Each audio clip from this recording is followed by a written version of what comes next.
Organ donation మీద awareness కలుగజేయవలసిందిగా దేశ ప్రజలకు వారు పిలుపునిచ్చారు. దానిలో భాగంగా మనము రేపు నెల్లూరు యందు ఒక వర్క్షాప్ ఏర్పాటు చేసుకొని దానిలో నెల్లూరులో ఉన్నటువంటి హాస్పిటల్లో ఉన్నటువంటి డాక్టర్స్కి మరియు స్టాఫ్ నర్సెస్కి మరియు కోఆర్డినేటర్స్కి ఆర్గాన్ డొనేషన్ మీద అవగాహన మరియు బ్రెయిన్ డెడ్ యొక్క ఇంపార్టెన్సు, బ్రెయిన్ డెడ్ అనగా ఏమి, ఎలా వారి నుంచి అవయవాలు సేకరించవలసి ఉంటుంది, చట్టబద్ధంగా ఏ రకంగా సేకరించాలి అనే దాని మీద ఒకరోజు పూర్తిగా వర్క్షాప్ ఏర్పాటు చేయడం జరిగింది.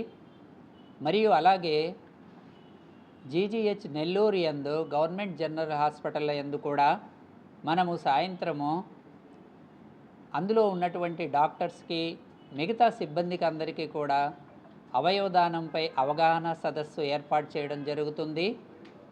మరియు ఆదివారము 3వ తారీఖు నేషనల్ ఆర్గాన్ డొనేషన్ డే సందర్భంగా ర్యాలీ మరియు వాక్థాన్ కూడా చేస్తూ నెల్లూరులో ఉన్నటువంటి ప్రజలందరినీ చైతన్యవంతపరచడానికి మనము ఒక ర్యాలీగా బయలుదేరి వెళ్ళి మరియు ఒక పబ్లిక్ మీటింగ్ని ఏర్పాటు చేయడం జరిగింది.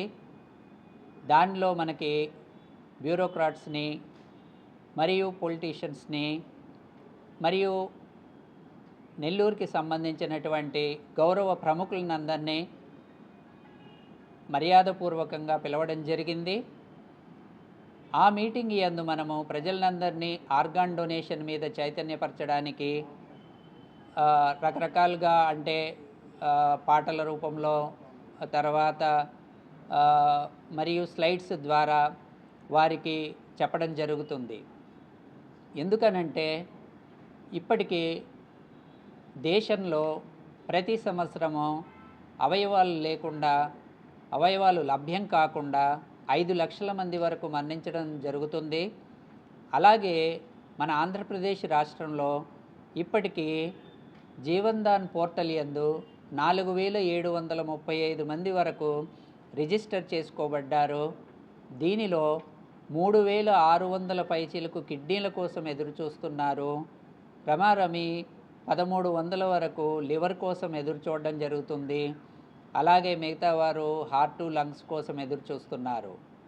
ముఖ్యంగా అవగాహన లేమి లోపము, తర్వాత సూపర్స్టిషన్స్ అంటే మూఢనమ్మకాలు, సరైనటువంటి బ్రెయిన్ డెడ్ మీద అవగాహన లేకపోవడము, ఈ కారణాల వల్ల మనము వీరి యొక్క అమూల్యమైన ప్రాణాలను కోల్పోవడం జరుగుతుంది.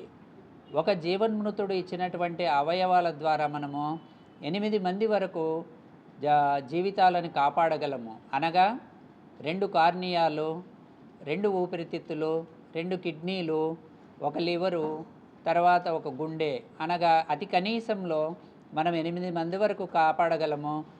ఇంతేకాకుండా మనము ప్యాంక్రియాజు, ఇంటెస్టైను, స్కిన్ను, బోను, టెండాన్స్, నర్వ్స్, ఇలా ప్రతి ఒక్క శరీరంలో ఉన్నటువంటి పార్ట్ని ఏదో రకంగా ఏదో జబ్బుతో ఉన్నటువంటి వారికి అవసరం కలుగుతుంది. కాబట్టి వీటన్నిటి యొక్క ఉపయోగము ఏ రకంగా జరుగుతుందన్నది మనం ఈ 2 రోజులుగా నెల్లూరులో జరపబడుతున్నటువంటి ఈ ప్రోగ్రామ్స్ యందు తెలియచేయడం జరుగుతుంది. ఈ కలెక్టర్ కానీ, జాయింట్ కలెక్టర్ కానీ ఆర్డీఓ స్థాయికి తగ్గకుండా వారు డోనార్ బాడీ వద్దకు వచ్చి రాష్ట్ర ప్రభుత్వ లాంఛనాలతో వారికి గౌరవ వందనము ఇచ్చి, మరియు అంబులెన్స్కి వారి ఫ్లెక్సీ కూడా ఏర్పాటు చేసి, వారి యొక్క ఏ ప్రదేశం అయితే ఉందో వారి ఇంటి వరకు వారిని సాగనంపి, మరియు ఆ ఊరిలో ఉన్నటువంటి ఎంఆర్ఓ స్థాయికి వరకు తగ్గకుండా వారు కూడా వచ్చి ప్రభుత్వ లాంఛనాలతో గౌరవ వందనము ఆ డోనార్ బాడీకి చేయవలసిందిగా జీవో నెంబర్ 95ని నూతన ప్రభుత్వం ఏర్పాటైన తర్వాత ఇవ్వడం జరిగింది. మరియు అంతేకాకుండా మనము వీరికి ప్రశంసా పత్రాన్ని కూడా ఏర్పాటు చేయడం జరుగుతుంది. మరియు గౌరవ కలెక్టర్ గారికి మనము ఒకవేళ వారు బిలో పావర్టీ లైన్కి సంబంధించిన వారైతే, ఎవరైనా చిన్నపిల్లలు ఉన్నట్టయితే వారికి ఏదైనా అవుట్సోర్సింగ్ ఉద్యోగం కూడా ఇవ్వడానికి రికమెండేషన్స్ చేయడం జరుగుతుంది. ఈ రకంగా అవయవ దానాన్ని ప్రోత్సహించడానికి రకరకాల పద్ధతుల్లో రాష్ట్ర ప్రభుత్వము మనకి ఇతోధికంగా సహాయపడుతుందని తెలియచేస్తున్నాను. 9 గంటల నుంచి దాదాపుగా సాయంత్రం 4 గంటల వరకు జరుగుతుంది.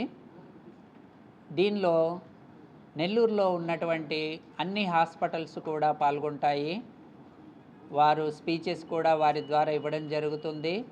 మరియు నెల్లూరులో ఉన్నటువంటి doctors, neuro surgeons, neuro physicians, anaesthetists, coordinators వీరందరికీ నెల్లూరులో ప్రముఖంగా ఉన్నటువంటి నారాయణ మెడికల్ కాలేజ్ హాస్పిటలు, అపోలో హాస్పిటలు, కిమ్స్ హాస్పిటలు మరియు మెడికవర్ హాస్పిటలు, ఇంకా వేరే ఇతర హాస్పిటల్స్ని ఇండియన్ మెడికల్ అసోసియేషను మరియు ఆంధ్రప్రదేశ్ నర్సింగ్ హోమ్ అసోసియేషన్ వీరందరినీ కూడా ఇన్వైట్ చేయడం జరిగింది. వీరందరికీ కూడా మనము అవయవ దానంలో ఉన్నటువంటి అపోహలను తొలగించి వారికి అవగాహన కల్పించడానికి ప్రయత్నం చేయడం జరుగుతుంది.